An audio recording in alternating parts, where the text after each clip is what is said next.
and screen share.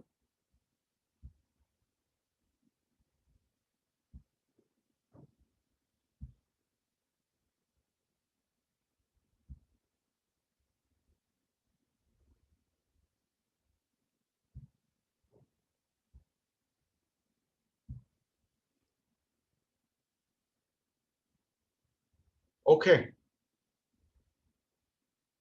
Before I started, are there any questions on the last lecture?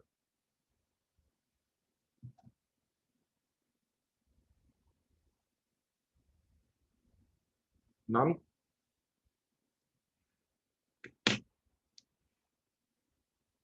Okay. So in the last lecture, we talked about various notions of discrimination. There's incidental discrimination, even if there's no intent to discriminate. The representation of different groups may not be proportional to their size in the population. If one group engages disproportionately in some behavior, let's say crime, then it'll end up getting disproportionately represented in, let's say, the prison population or the people who are charged with crimes. That's the least innocent form of discrimination. Right? Then we made a distinction between statistical discrimination versus taste-based discrimination. Statistical discrimination is where some authority doesn't have full information on individuals, so they use the group affiliation of individuals and differences in group behavior as one of the inputs in their decision making, right? The very same way that insurance companies charge different premiums for different groups because they know that the average risks are not the same across different groups.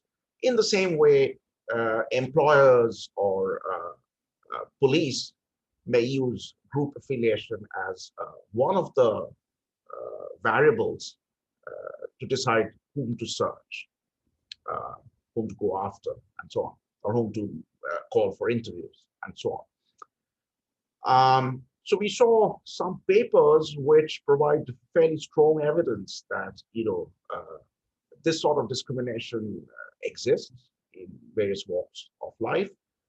Both of these studies are from the US. There's less evidence from the context of India, but there are some papers similar to, for example, the CV-based, the randomized CV-based study in the context of India with similar results. Now, the question is, and then we saw the paper on highway traffic stops and searches in Maryland, a paper by Knowles, Persico, and Todd, which kind of showed that yes, there is discrimination. Blacks are disproportionately stopped, but at least in that data, the evidence seems to indicate that the discrimination is statistical discrimination rather than taste-based discrimination. There's some weak evidence even in that data set that the Hispanics may be disproportionately targeted, that there is some taste-based discrimination against Hispanics, but they don't find much against Black males, for example. Now, the question is, even if we are convinced by looking at the data that discrimination is of the statistical variety, does that mean that things should be left to themselves, or is there some reason, some argument for social interventions, for the state or the government or the courts to jump in and say and put restrictions on how employers behave or how the police departments behave? Okay. Now, I'm going to give you two reasons why the answer may be yes, that even if it's statistical discrimination, it's still perhaps not okay. And both of those reasons or arguments will be efficiency-based arguments, right? They won't be moral or equity-based arguments. We talked a little bit about the moral argument that different people end up being treated differently, and that's a problem. But both of these are efficiency-based arguments. even with a narrow goal of, say, making most efficient use of law enforcement resources, there may still be a case that you know the law, the courts, should perhaps restrain entities like the Maryland Police Department from behaving the way they do, right? Put some constraints of fairness and equal treatment on these police departments. There still may be a case for that. So let's talk about that. The first argument that I will present to you comes from another paper by Nicola Persico, who was one of the authors of the empirical study.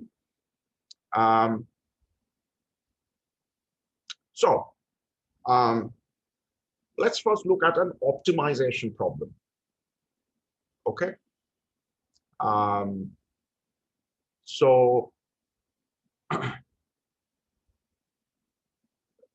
remember what capital F is. Capital F is the distribution of legal income opportunities, right? With a subscript A, it describes legal income, distribution of legal incomes for African Americans. When there's a subscript W, it represents the same for whites. I'll come back to the statement of the theorem in just a moment. Let's take a very simple case, hypothetical case. The two groups are of equal size, let's say. All right. And sigma is this ratio. So police have enough resources to search people at the intensity sigma at the population level, right? So the average probability of being searched for the population as a whole is some given number sigma, right? Sigma is basically S by N. S, remember, is the total resources, the total number of searches that the police can do. Here we are just converting that to a fraction of the population. So the police are free to choose different search intensities for the two groups, but the average search intensity has to be sigma. So that's the resource constraint of the police. Okay. Now, what should the police try to do? What is the objective?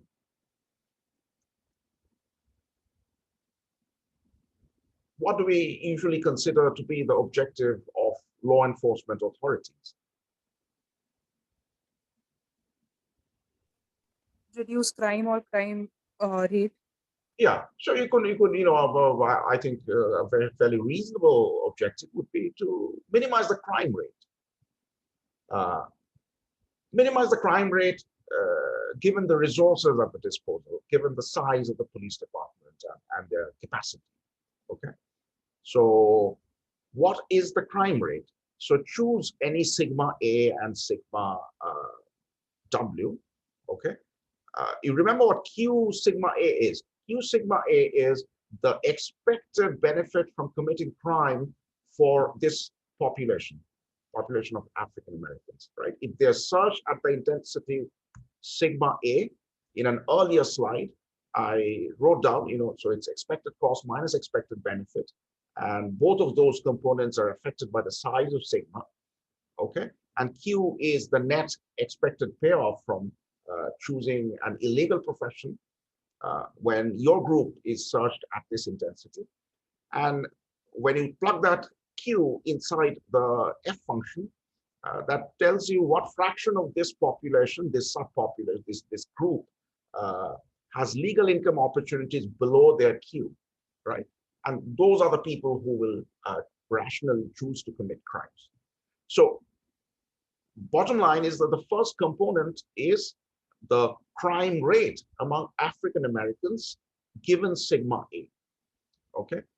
And what is the second component? It's the crime rate among whites, again, given sigma A. Given sigma A, 2 sigma minus sigma A is the value of sigma W as determined by the budget constraint, right? There are the degrees of freedom here for the police is just 1, not 2. Once they choose sigma A, they've automatically chosen sigma W because of the budget constraint they have. So this is sigma W effectively, and so you run the same exercise for the white population, you get this is the white crime rate. So this is the aggregate crime rate, or rather, you take the simple average of this, you attach a half, and that becomes the aggregate, the average crime rate in the population. So this is what we're trying to minimize. Okay. So minimize subject to choosing sigma A. So a very simple first order condition. If there's an interior solution, there will be a simple first order condition. And the first order condition will basically be the small f's for the two populations have to be equal, not the big F's. Big F's represent the crime rates. Small f represents the marginal, or rather the small f represents the elasticity of crime with respect to targeting, with respect to monitoring, right? If the sigma for that particular group is increased slightly, the crime rate will fall by the amount small f. That's the interpretation. So obviously you move around your resources till at the margin the crime rates are equal. Not the average crime rates, not the overall crime rates, but the marginal crime rates. That if you shift a little bit of searches from whites to blacks or the other way around, your aggregate crime rate should not change. That'll be the interior optimum. Sometimes the interior, where the two marginal rates are equated, represents, as you have to be careful about second order conditions. Sometimes, in some cases, it may actually be a maximum rather than a minimum. And it's easy to see one such case. For example, if a capital F is concave, if the overall distribution function is concave, then you can easily check that the solution will be a corner solution, right? You don't want to go to the interior solution. That is actually a maximum, not a minimum. But more generally, even if there's an interior solution, let's now step back and think about the various possible allocations. Remember, when I did the equilibrium analysis,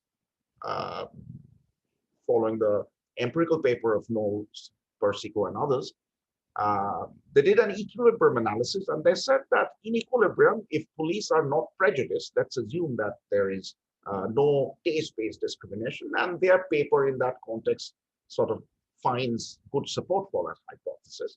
So right now, let's set aside taste-based discrimination. Police do not have any kind of overt racism whatsoever. All they're interested in is law enforcement goals. Given that, in equilibrium, what will be equated are the crime rates between the two populations, right? That's the nature of that cat and mouse game at its equilibrium, as we saw before, right? The search intensities will settle at a place where these two things are equal.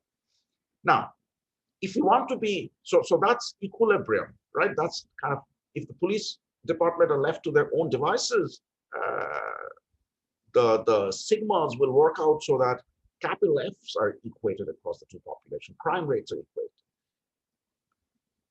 If you insist on fairness, if we say that no, above everything else, we want the allocation to be fair, that race shouldn't matter, your group identity shouldn't matter. So then the optimal allocation is defined by the rule sigma A equals sigma W by definition, right? That's the most fair, if you will, the least amount of discrimination. What we just saw is that by a certain notion of efficiency, if you want to choose the allocation to minimize the crime rate, then the optimal allocation will take place at a point where not the capital F's, but the small f's are equated. Okay? In other words, the elasticity of crime with respect to the intensity of searching, that should be equated across two groups. And in general, there's no reason to expect that these three criteria lead to the same allocation. Very generally, it won't. Okay? In particular, the equilibrium allocation and the efficient crime minimizing allocation in general won't be the same. all right? And that means that there is indeed room for intervention. You can have a situation in particular of the following kind. So let me draw a picture.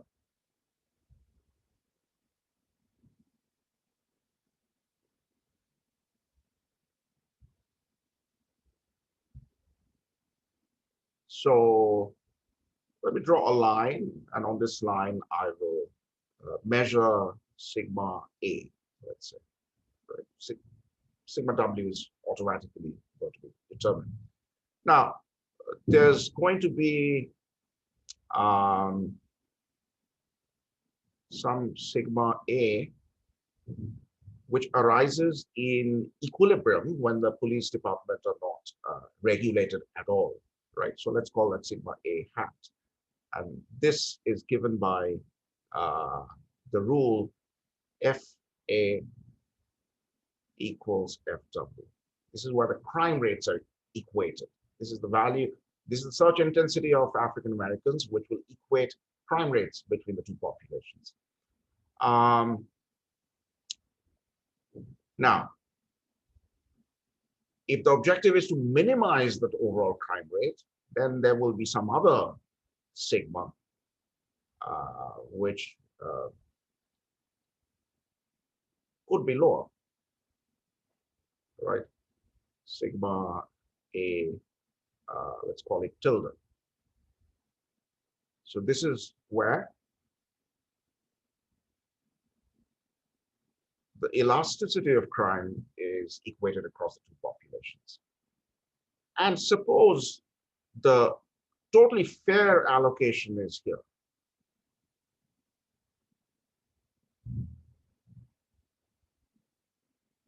Right? So,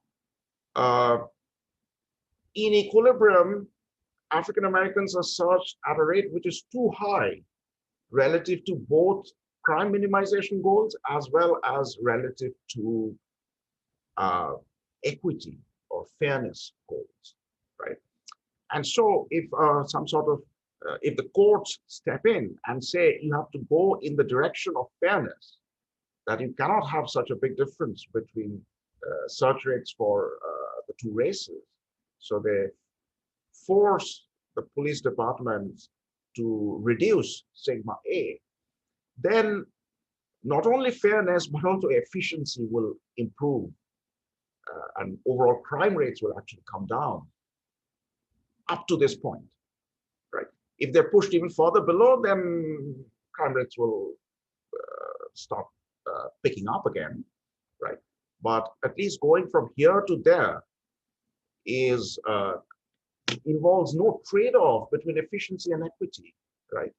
If somehow the government or the state forces the police from this switch to do this switch at least this much, then you will have overall crime rates falling as well as a less discriminatory situation. Yes. So Persico is pointing out that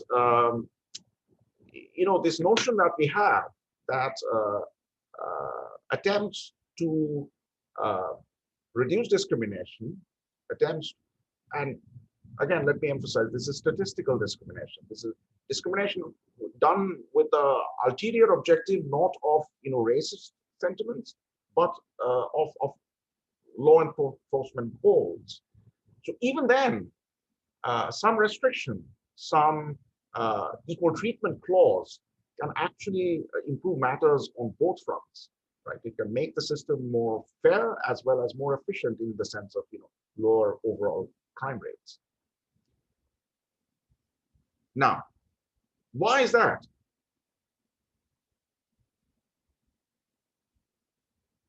So in this analysis, we have assumed that the police have legitimate law enforcement goals. They're not fundamentally racist. They don't enjoy targeting African Americans more than targeting white people. Nevertheless, there's a case for social intervention, right? And the argument is some amount of social intervention, some amount of constraints on the strategies of the police will even lower crime rates overall. So what gives? We assume that police are following legitimate law enforcement goals. But then we are saying that, if the police's hands are tied in a certain way, it will make law enforcement better. So that sounds paradoxical, doesn't it? So any of you you have an explanation for that?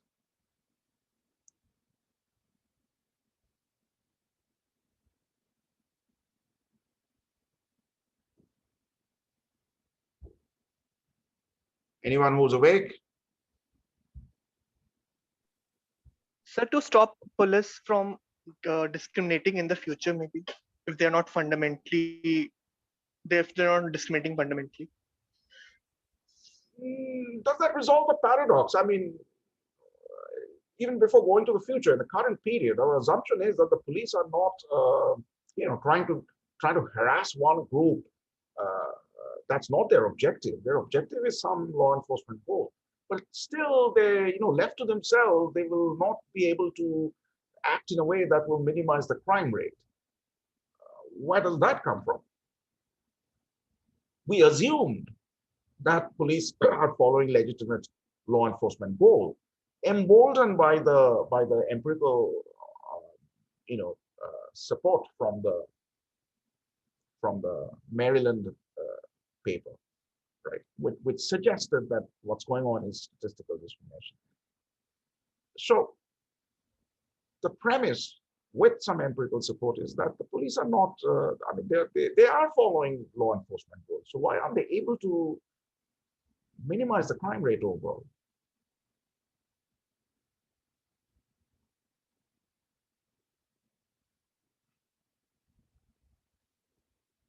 Any ideas?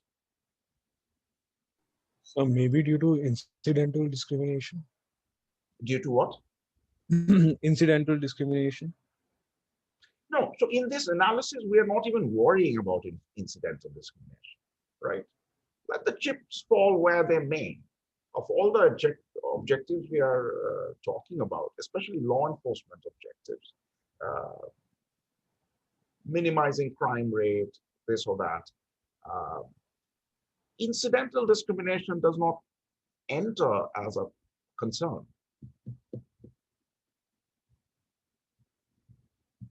Right? So yeah, there may be, at the end of the day, the groups may be affected differently, but the reason why we are saying there's, these police may ought to be regulated, the reason being cited is that they're unable to be most effective as far as lowering the crime rate is concerned.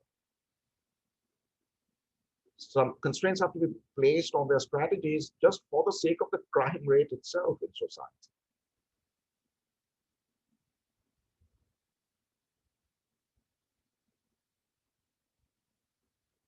Here's the thing, if you have to look closely, all right? We are talking of more than one law enforcement objective, okay? One objective, which was the, basis for this first order condition, which gave us that small f's have to be equated. Where did that come from? That came from a desire to minimize the overall crime rate. So that objective is the objective of deterrence. We want law enforcement resources to be deployed in a way that deters people from committing crime to the maximum possible extent. So discouraging crime is one of the objectives, right, at the outset. But once law enforcement resources have been deployed, still some people will break the law. So there's a different objective which kicks in much later, which is maybe catching as many lawbreakers as possible. So you can think of that as retribution, that, we want to, or society and the state wants to discourage people from breaking the law in the first place. But once some people have decided to break the law, they want to catch as many of them as possible. Now, a moment's reflection will tell you that these two objectives are not the same objectives, right? And that is where this conflict is coming from. When we did the equilibrium analysis, police really, their objective is the second one. It's the objective to maximize the catch, the number of hits, the number of lawbreakers they catch.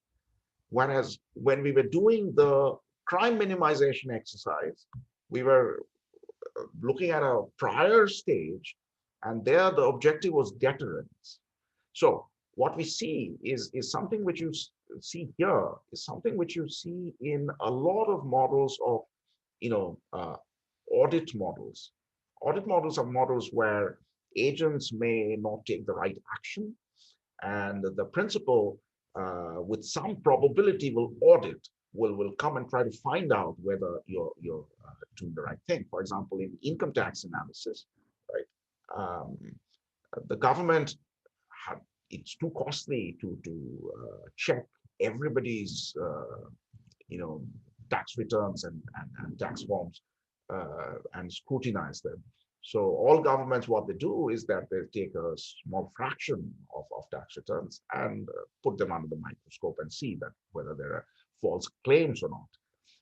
Of course, what fraction will be audited affects incentives, right? If a very small fraction will be audited, there's more temptation for people to conceal income, to try tax evasion. But if more people are audited, then that means that concealing your income, you have a higher chance of getting caught, because the audit rate is 5%, not 1%, or 10%, not 1%. So the rate at which people will be audited plays a significant role in shaping incentives. Okay. Now there you can see the tension. Right, so the income tax department announces that half the people will be audited, 50% of it will be audited. Then there's a very strong incentive for people to not try anything funny and faithfully report their incomes. But then the government will think that, we are auditing so many income tax returns, but since the incentives are strong, very few people are actually trying any funny business. So most of these audits don't show up anything to catch or any penalties to extract. So after the fact, the government will have an incentive to lower the audit rate substantially, right? If they had a high audit rate, then their ex post incentives will be to audit at a much lower rate, because there's not too many lawbreakers or evaders to catch. But then if the audit rate falls substantially, then the law breaking or the tax evasion picks up, because people realize that very few of us are being audited. So there's a dynamic tension between the two goals: to prevent people from tax evasion in the first place and catching as many tax evaders as possible. And this sort of dynamic tension, what it creates is that it creates a time inconsistency problem. Okay. Ideally, in these situations, these kind of random audit models, if the principal, the government, whoever it is, the law enforcement authorities, if they could commit to a certain audit strategy, they will be better off, right? If they just play the game where they're choosing their audit strategy together with the strategies of the citizens or the lawbreakers, then they end up making inefficient choices in equilibrium, right? They have a dynamic inconsistency problem.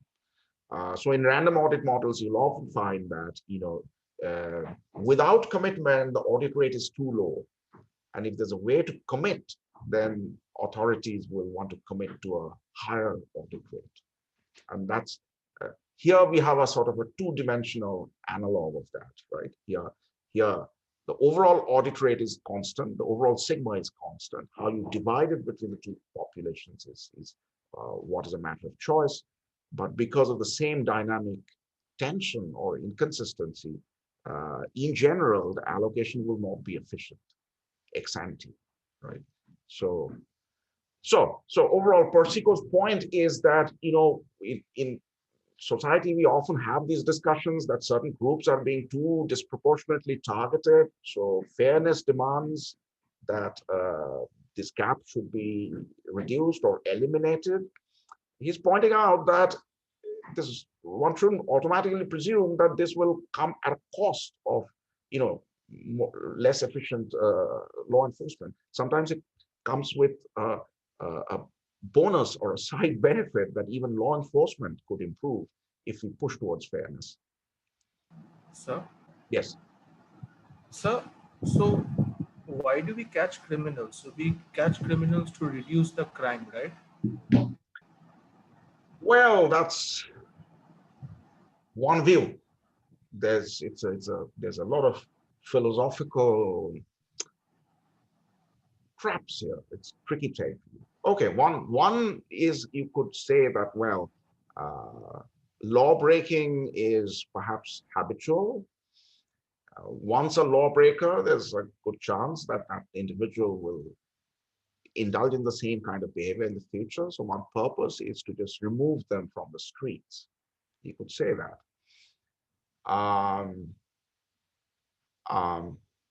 You continue with the question. I'll come back to. So I was wondering that how is it a conflict? Because if we are thinking of catching as many criminals as possible, then and if it reduces crime, then discouraging crime or deterring crime can also lead to reduction in criminals. So the crime in the society can reduce in both ways. So why is it a problem? See, in this framework, nothing is written in stone. Behavior is not written in stone. So we don't think of people in this framework, this rational choice kind of model, as being born criminals or born honest people.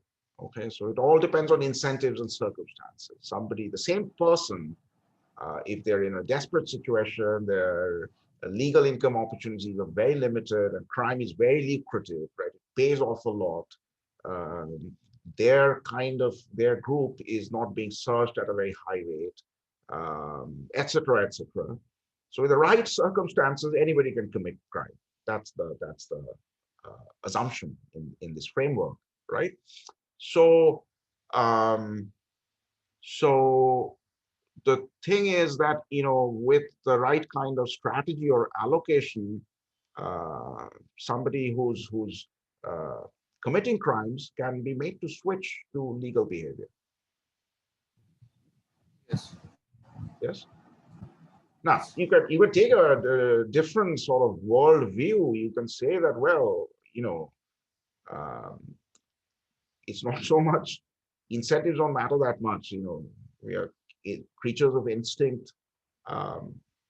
Some of us just temperamentally are law-abiding citizens, and some of us are prone to breaking the law.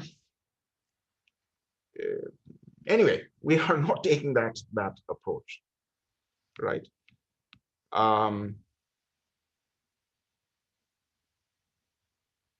Yeah. The other factor which you were mentioning, that there's to sort of bring that into the picture, we'll need a more dynamic framework, which is that if you can catch some of the lawbreakers and you can remove them from the streets, then next period the people out there on the streets have changed, right? The composition and the numbers have changed, and that'll affect next period's strategy. So in the simple static framework, that's not captured. The sort of disabling effect of incarceration is not captured. But there are, sort of philosophical issues about all of this. Yeah. I mean, you could say that, well, there's a shoplifter or a petty thief who has been caught. What is the punishment this person deserves, right? Now, if you start taking very seriously that this person may be, a repeat offender, psychologists and experts come and tell us that, well, once somebody has gone down that path, they're likely to do it again. Now, does that justify putting this person away for life just because they, did some petty theft? Just because we think that we are preventing future crimes, there's this term called pre-crime. There was a movie by Spielberg where it's a sci-fi film, right? Where somehow the technology, Minority Report. yeah, Minority Minority Report, yeah. So there's people's thoughts are read by some sort of machine and some sort of newfangled technology. So people who are thinking of committing crimes are gone and arrested. Now, it's a very problematic thing, right? I think we should certainly not be very comfortable with the idea that um, punishment and incarceration should be targeted at people who are about to commit crimes or who we think are likely to commit crimes in the future. So to bring in that sort of objective into the analysis runs into very tricky ethical territory.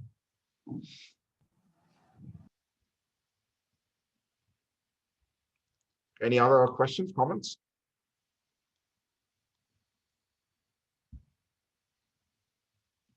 Okay, I'll skip this example. Well, let me move on to another reason why social interventions like affirmative action, etc., may be called for, right?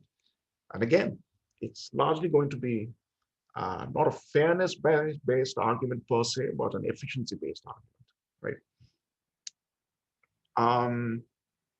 And so this line of argument will build on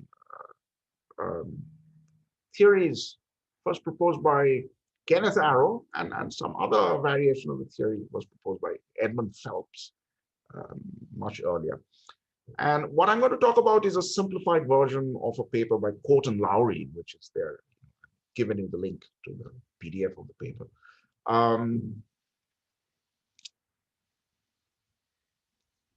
Yeah. And the broad message of this analysis is that what is statistical discrimination? Statistical discrimination is where some decision makers take group identity into account to the extent average group behavior differs, right? To the extent that men and women or whites and blacks, on average, don't behave the same way. They don't have the same extent of, let's say, law breaking or, putting efforts in jobs, etc.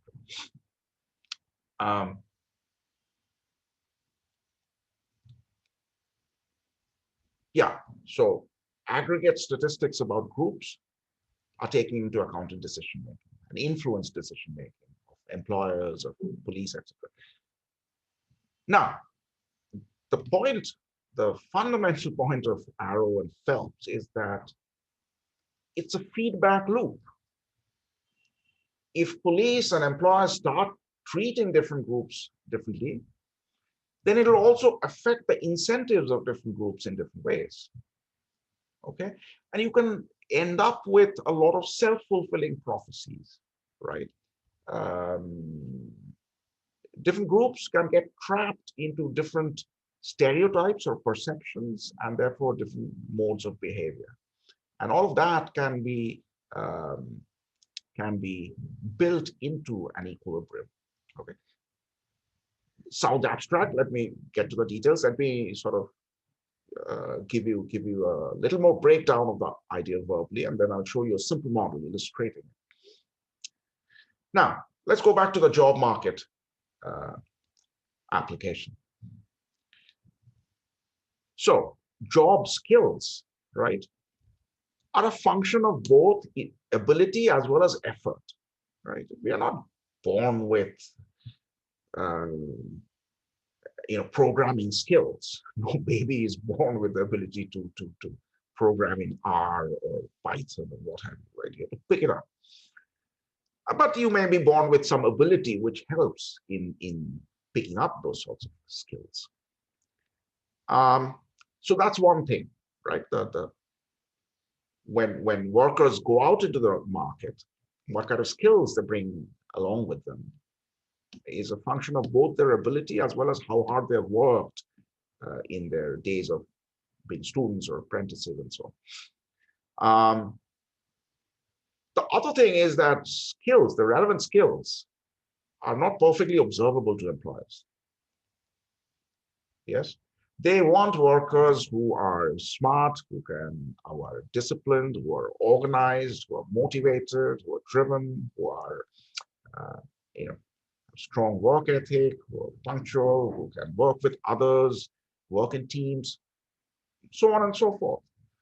But these qualities are not written on people's faces, right? They can give you a half-hour interview, and that interview will give some glimpse into your capabilities and your personalities, but not a perfect glimpse. It won't reveal things with crystal clarity. So there's noisy measurement of skill, right? Whether skill is measured through interviews, through written tests, what have you, the observation is always going to be noisy. And therefore, whenever the test of skill that employers can observe is noisy, when they do their Bayesian updating, their priors will have an effect on the posteriors. If the test is perfect, priors don't matter, right? You see the truth in full clarity. But if there's some noise in the interim, then if the test result is noisy, then priors become very important, right? I give a test, one to a student, to a Harvard student, another to a student from a no-name university. Both do score a 60%. I'll still think better of the Harvard student because it started with a high prior that this is somebody who has gotten into Harvard. So, so that's the second point, right? So that creates this positive feedback loop between employer perceptions and worker effort. So if employers hold optimistic beliefs about a certain group, that most of the applicants coming from here, most of the applicants coming from the Delhi school graduating MA class, they turn out to be very good. They turn out to have all the skills. Now, if that is the true, they'll give you the benefit of doubt. When your test result is kind of, if it's not clearly good or clearly bad, if it's somewhere in the middle, if they started with high priors because of your group affiliation, because you come from Delhi school or from Harvard, their posterior will still be high about your ability and your skills. Whereas if they held pessimistic beliefs, if you come from an obscure university or department, then when you have a middling test score or unclear test score, their assessment will tend to be pessimistic, right? Now, this may create a situation where if you're from a well-known group, like DSE students or something, you may have a much stronger incentive to become skilled. You may think that, look, if I do very well, then of course I'll get in no matter where I came from. But if I do kind of okay, since I'm from Delhi school, they'll give us the benefit of doubt, and whatever, Goldman and Sachs will make me a good high salaried offer, right? Whereas the student coming from the more humble background and department thinks that, oh, I have to score a 90% plus, otherwise I'm not getting in. These companies are not going to make me an offer because they start with very low beliefs about me and my type. Yeah. So you can have a situation where one group, let's say the DSE students, get locked into a good equilibrium, right? The incentives are strong, so they work hard. Most of them acquire the skills, and that reinforces the beliefs of the companies. That and it is matched by their experience that over the years they see most of the DSE students being very skilled because most of them worked hard. And so the positive expectations and the positive actions on the students' part, they feed on each other and become an equilibrium. Whereas in another institution, the student group may be statistically equally capable, right? but they may get trapped into a bad equilibrium where their incentives are weak. So most of them don't work very hard or acquire the skills. And that reinforces the belief of the market that, this group on average is not very good. Okay. Now, then in this kind of context, you can think of affirmative action, right? Affirmative action basically says that, if there are these two groups, you have to give a certain minimum fraction of the jobs or positions to the group who has been trapped into a bad equilibrium. So the question then becomes, is that a good policy? Does it improve matters? In particular, does it improve the stereotypes about these guys, right? So we'll come to that. Questions at this point? So let me give you a simple version of the quote and Lowry model. Any questions, guys?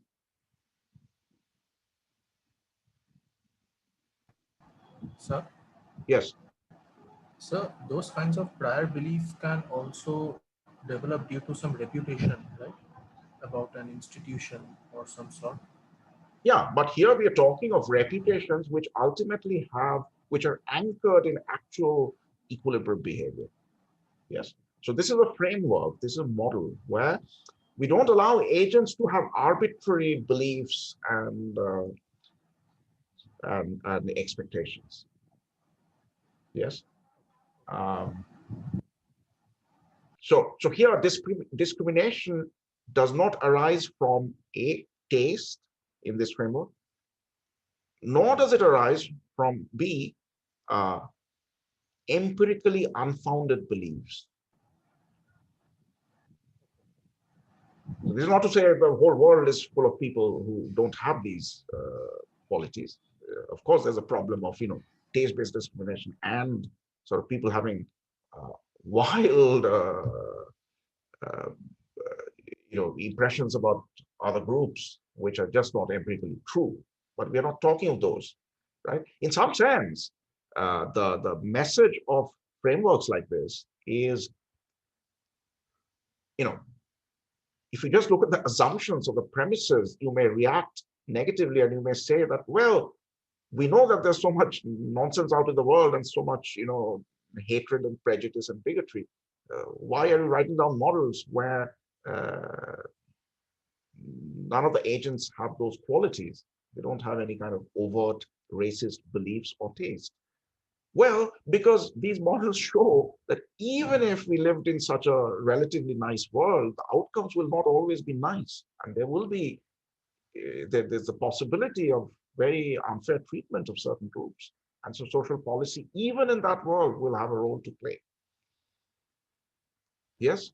Yes, yes. So since the message that we have to guard against equilibrium and we have to think very seriously in terms of policy interventions is based on weak assumptions, therefore the conclusion is very strong actually in terms of egalitarian policies and outlook. Thank you. All right. So let's look at the model. There are two races, W and B. I keep changing terminology. Whites and blacks. All right. Whites are a proportion lambda. There are two kinds of tasks: unskilled and skilled. Yes, floor level work and managerial supervisory work. There are two worker types: qualified or unqualified. Right? Q and U. Every worker could become qualified at a cost which is private information. So to become qualified, and this is what I was saying, that whether you become skilled as a worker depends both on some innate characteristics, but also on effort, on choices that you make. Yeah. So in this framework, every worker, if they spend some cost, they can become qualified. They can become valuable managerial workers. But the cost varies across individuals. That's where innate qualities of the individual also matters, right? For some people, it's low cost. They already are inclined to have the relevant skills and qualities. For some people, the cost is high. They have to work harder and so on. We are going to assume within each group, see the cost of becoming qualified and acquiring the relevant skills is uniformly distributed, uniform 0-1. Right? Again, nothing matters on the exact distribution.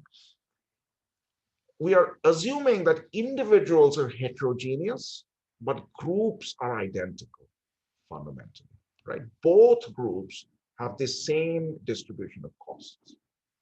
So things like the average or the variance across groups is the same, yeah. Which is not the same as assuming every individual is identical, that there are no talent differences, etc., etc. That is captured in the fact that C takes different values for different people. Okay, now, so what the employers have to decide, so the workers apply for jobs, and the employers have to decide whether to put them in higher level managerial positions in the skilled job, or whether to keep them in the unskilled job. Okay, and this is a payoff matrix. So if a worker is assigned to an unskilled job, everybody gets 0. That's just normalization, right? That's just the benchmark. Now, if a worker is assigned to a skilled job, then if the worker is qualified, the company profits from it. XQ is positive. But if the worker happens to be unqualified, then the company makes losses, minus XQ, right? But in both cases, the worker gets a higher pay, W. The managerial job comes with a higher pay, right? So the worker's interest is to get a skilled job, a manager's job, regardless of her skill level, of her, whether she's qualified or not. But the firm's interest is only to pick qualified people for the manager's job and put the others in the unskilled job. Simple, straightforward payoff structure. Now, whether a worker is qualified or not is unobservable. Yes, it depends on whether the worker spent this cost or not. Yes, some of them did. Perhaps those with low costs did. Those with high costs didn't. So those who spent this cost became qualified. Those who didn't became unqualified, remained unqualified. But that status is not directly observable to the employers. What they can do is they can give a test. And the test has 3 possible results: pass, fail, or unclear. Yes. Now, I've sort of made some special assumptions. The general points being made here doesn't depend on these special assumptions. But I've said that, well, qualified people never fail a test. And unqualified people never have a clean pass, right? Qualified people may either pass or produce an unclear result, and these are the probabilities. Unqualified people will either fail or have an unclear result, and these are the probabilities. Okay. So after looking at the test result, the employers will do Bayesian updating about whether the worker is qualified or unqualified, right? Now, for 2 of the 3 test results, the Bayesian updating is just trivial, right? If it's a fail, you know for sure that this has to be an unqualified worker, because the qualified worker never fails. Similarly, if it's a clear pass, it has to be a qualified worker, because an unqualified worker never has a clear pass. So those are trivial. The only thing that will require, which is non-trivial, which leads to posterior beliefs, is when the test result is unclear. And then you have to do Bayesian updating. And this is what you get, right? Probability that a worker is qualified, given that he has produced an unclear test result, is given by this formula. This is straightforward Bayes rule, okay? Now, notice that what enters this formula is pi, the prior probability in the employer's mind that this may be a qualified guy, right? Which is coming from the employers believe that a random person from this group, whether whites, whether blacks, a random person from this group is qualified. right? Sir, Yes. sir, in the previous slide, in the payoff matrix, Yeah. I had one clarification. So, why is it that there is no W minus C term? So for the qualified and skilled, they're they're Oh, having a yeah. cost. I mean that's I could have written down the C here. You'll see that I take into account the C in the subsequent calculation. So think of this as a gross payoff, yeah, Okay, sir. Okay, sir. not a net payoff. Okay. Right. So this is, and you can see that there's a positive relationship between the prior and the posterior, right? Other things equal for the same test result, if pi, the prior was higher, then the posterior will be higher, obviously. Now, so the question is, when is it optimal for the firm to pick a worker who has produced an unclear test result, to pick that guy as a manager, right? And that is given by this expression that, with probability sigma, which is the posterior, the firm's payoff will be xq. With probability 1 minus sigma, it'll be, should be a minus sign here. It's a little typo. It should be minus of xq, right? So that has to be non-negative. And so now if you combine this Bayes rule formula with this inequality, you end up getting this, right? What is this? This is saying that the prior on the worker being qualified should be high enough. There's a threshold prior. Okay. If the prior was above this expression, then even after an unclear test result, the company or the employer will make this guy a manager. Right? Their initial impression was favorable enough that after an unclear test result, they are willing to give the benefit of doubt, right? However, if pi is below this threshold we have calculated, then exactly the opposite happens, right? Then the worker needs a clear pass to be hired as a manager. If the test result is unclear, it's optimal for the company to put him in the less remunerative manual task. Okay. Now,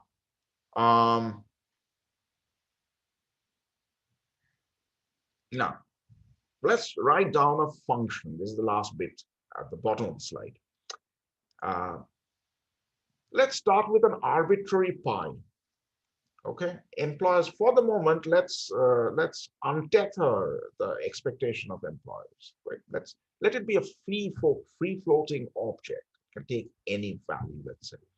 Okay, so you assign a certain arbitrary value pi, and then you ask the question, if employer's expectation is pi, what will be the actual fraction of people in that population who will become qualified, right? Pi is the expected fraction of qualified people in the population, in the employer's minds. And phi of pi is the actual fraction of qualified people that this will create or induce. Yes. So for example, just for numbers' sake, maybe depending on the parameters, if employers expect 20% of the people to be qualified, then the incentives will be such that actually 50% will become qualified, right? So that's the mapping there we are creating through this phi function. Now the mapping is fairly simple. What is the fraction who will be qualified? The fraction will be C bar. It's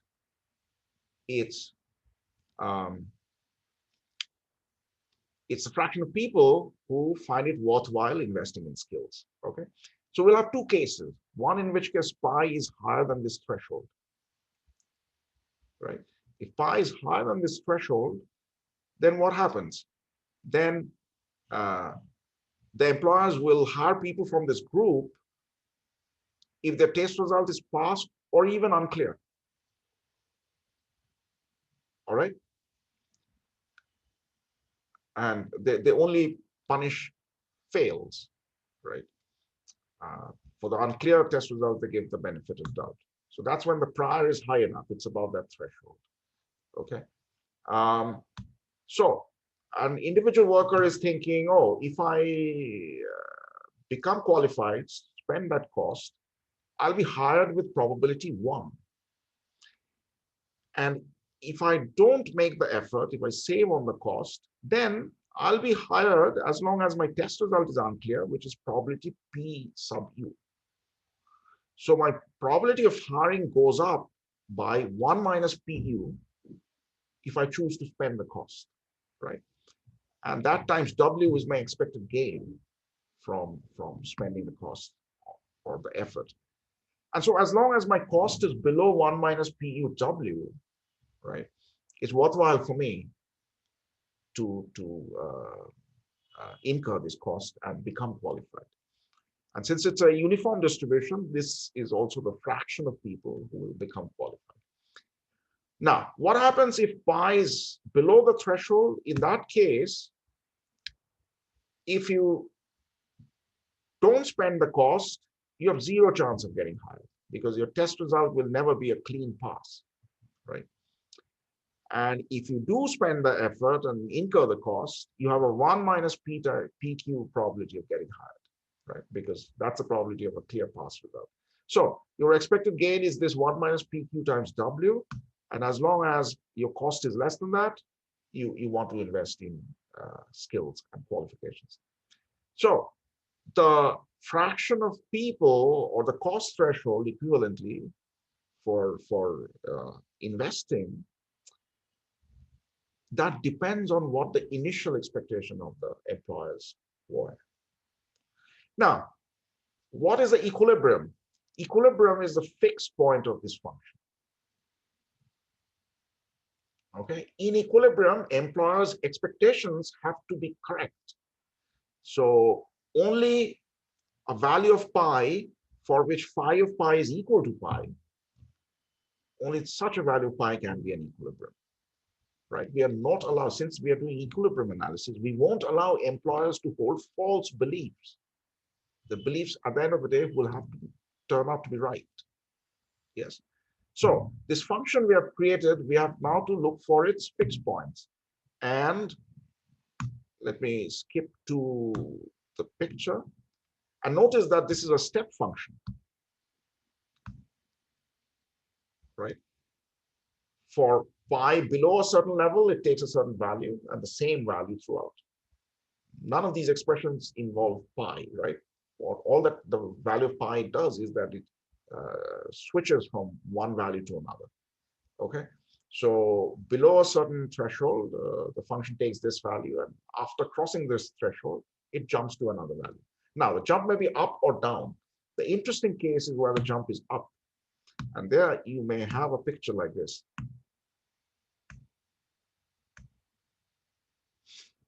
Okay, this is our threshold pi hat.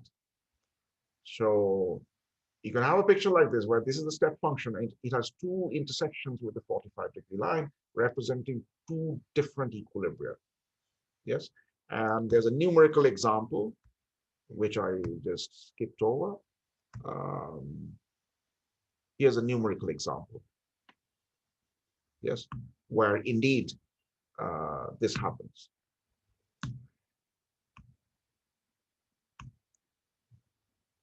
Okay. So for some parameter values, you can check that these are the numbers which you get. And in this numerical example, I forget. Yes, one equilibrium is at 1/4, another is at half. Okay. So a certain group can get trapped in this equilibrium, and then only 1/4 of them will bother to invest in skills and qualifications. And in another equilibrium, double that fraction, 50% of them bother to invest. Yeah, with the same parameters, both groups. So you can have a situation where, let's say, blacks or African Americans get trapped in this bad equilibrium, whites manage to sit here, and that'll be a discriminatory equilibrium or society without any discriminatory tastes. It's because of the self-fulfilling nature of these expectations and behaviors.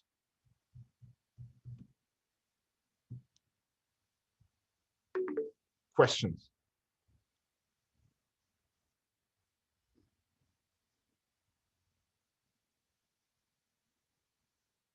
Questions, guys? So just a clarification, Yeah. right at the outset, the fact that the cost distributions are identical wanted to capture that these groups are identical in some sense, right? Yes.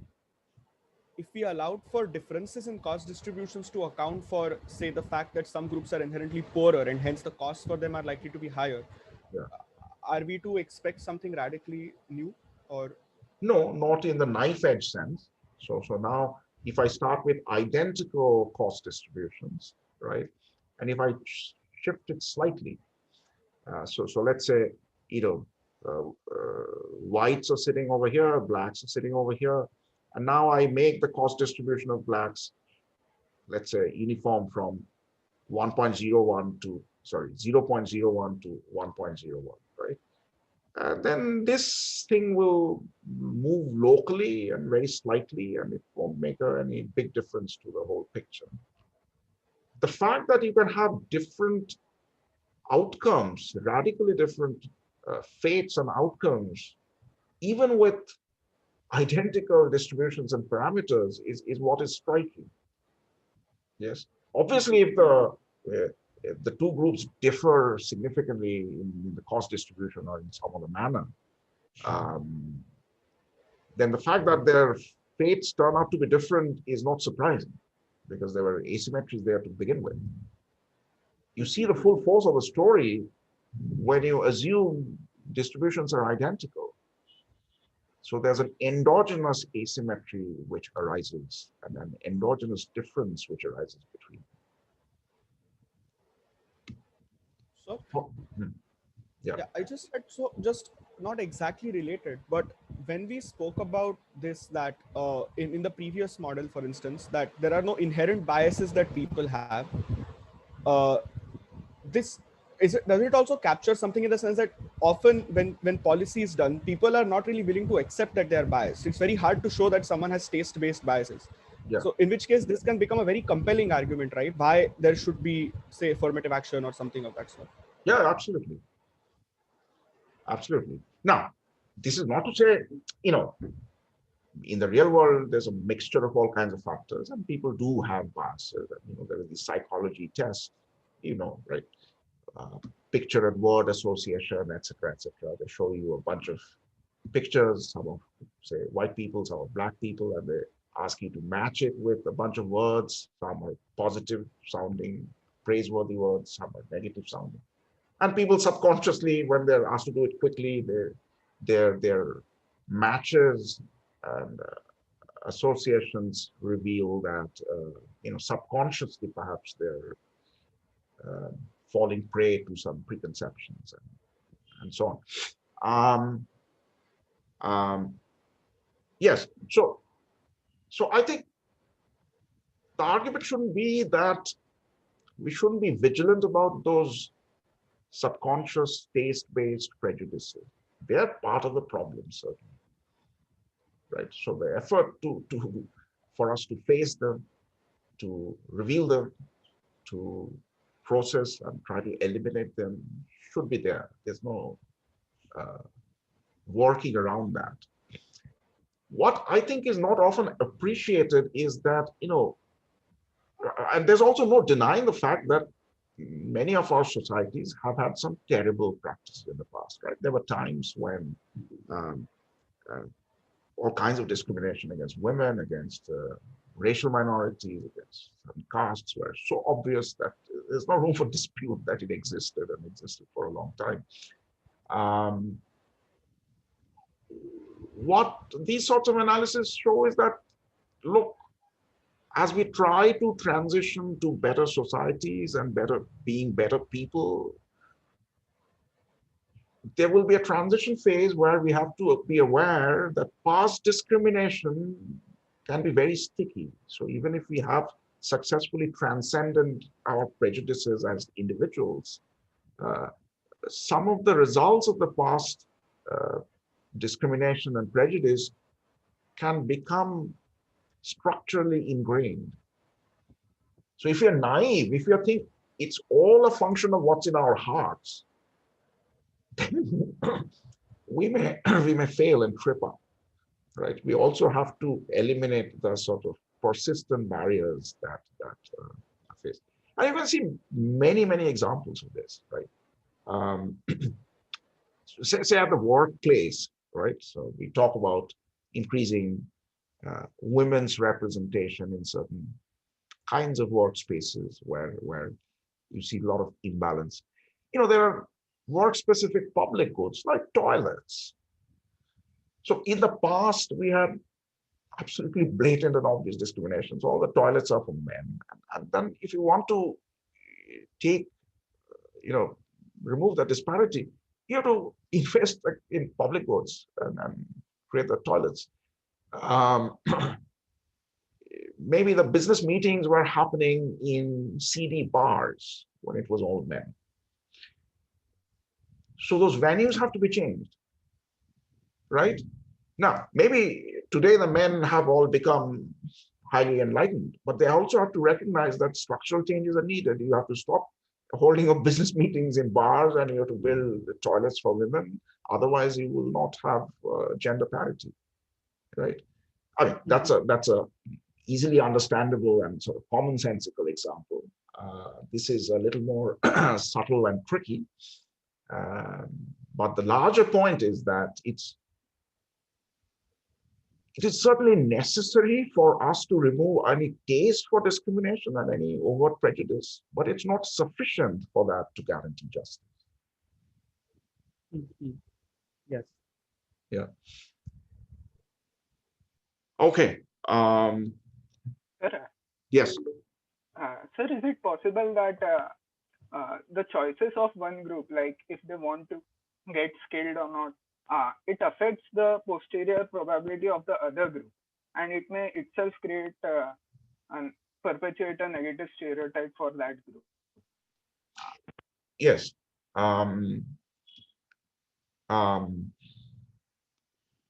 So in this very simple model, yes, there's no interactive element. Yes, the two groups are not competing for. No, let me.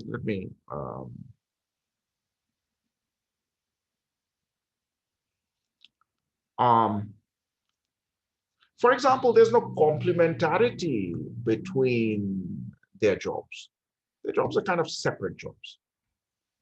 Yes. Now, in reality, there could be complementarities, right? So, so here, what happens is, let's say one group is trapped in this bad equilibrium. So few of them are becoming skilled, and few of them are being taken in these high-level jobs. The other group is sitting here. And suppose through some policy, this bad equilibrium is broken, right? And this group somehow migrates here. In the simple analysis, it has no impact on the other group, right? So more people among this group become skilled, they become managers, new managers' jobs are created, no problem. The other group was sitting pretty here, they continue to sit pretty here. And this group just, catches up, and no harm, no foul. Now, that's of course an extreme assumption. If this group starts migrating towards, better expectations and better, it may put pressure on the other group. They may face competition for their high-level jobs. That's not accommodated in the simple model, but there are other papers in the literature which bring that in. And there you find more of a conflict between the interests of the two groups as a result.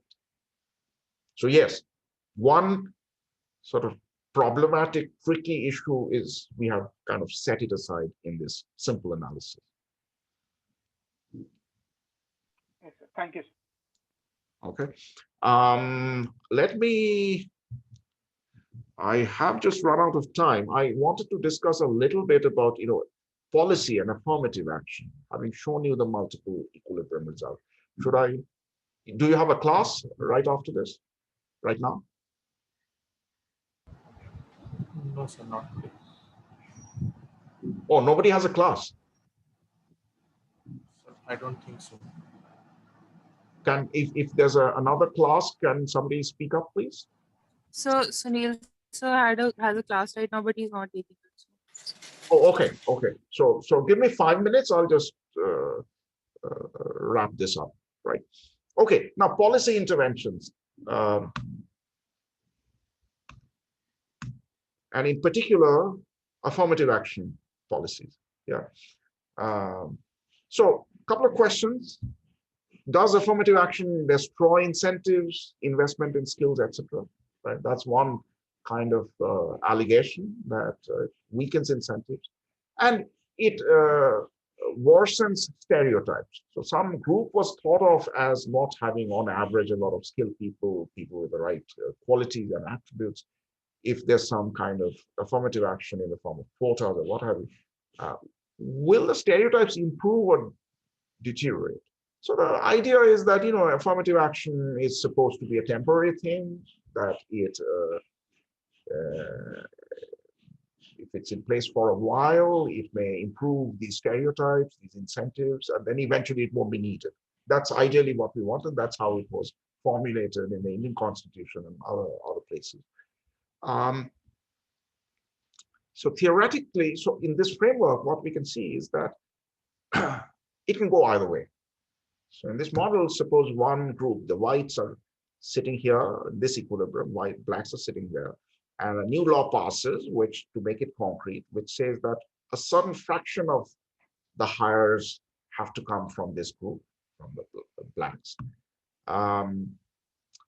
What is the effect on incentives and stereotypes? Well, there are forces in either direction, yes. Now, one is what people perhaps more often talks about, which is that if entry is easier because of a quota or whatever, fewer members may invest, right? However, under statistical discrimination, if entry is too hard for endogenous reasons, it may discourage. That's what we saw, right? The two groups are fundamentally identical, but since in equilibrium, this group is more harshly treated, it has a strong discouraging effect. So if that constraint is somewhat relaxed through affirmative action quotas or what have you, then you may have a return of encouragement to invest, right? So there's a potentially positive effect too. And things can go either way, the net effect. In this very simple model, once again, I will show you that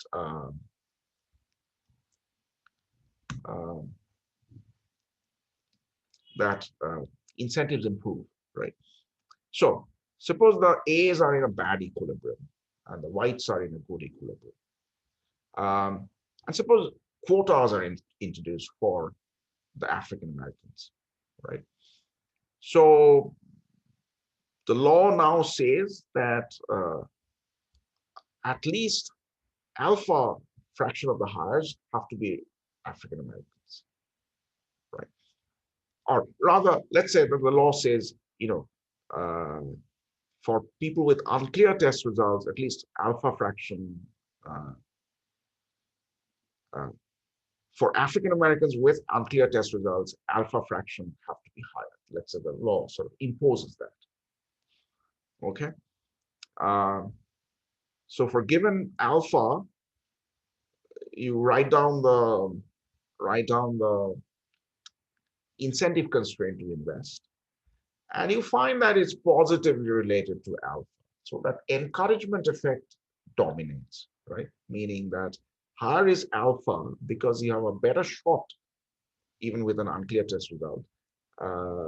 You have a stronger incentive to invest, and the cost threshold below which investment happens, that goes up. In terms of the picture,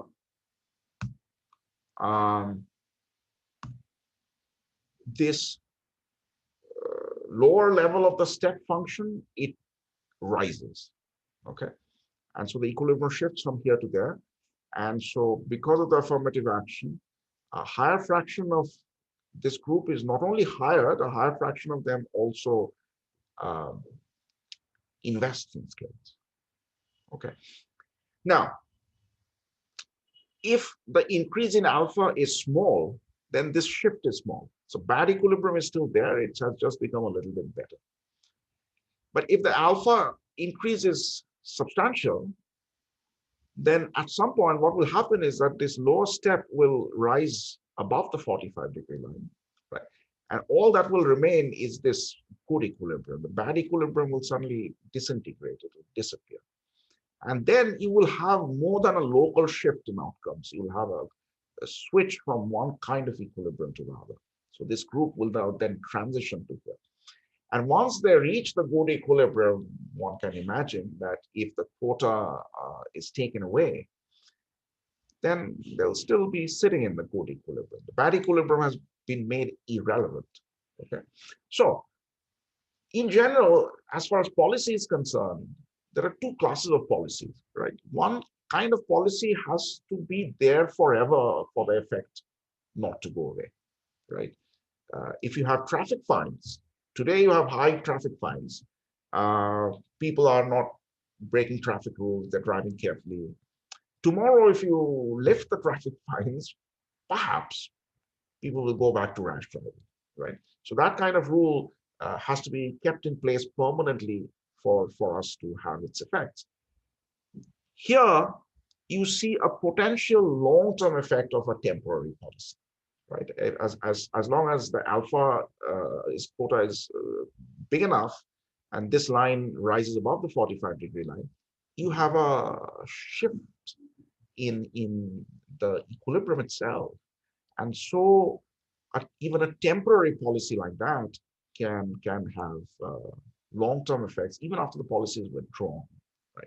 And that's often the hope with affirmative action policies, that it can create a shift in the regime of expectations and incentives, which then can continue on its own weight without any kind of supportive policy like that. Okay, now, of course, things can also go the other way. You know, if the alpha is made very big, you can see that, you know, I can talk about the details more later. I don't want to drag on too far. You can also create examples where this line shifts downwards, right? Where the fact that it has been made too easy can affect incentives in a negative manner. So this is not to say that, you know, all kinds of affirmative action in all situations will have positive effect on incentives, but there's the potential is there. Questions?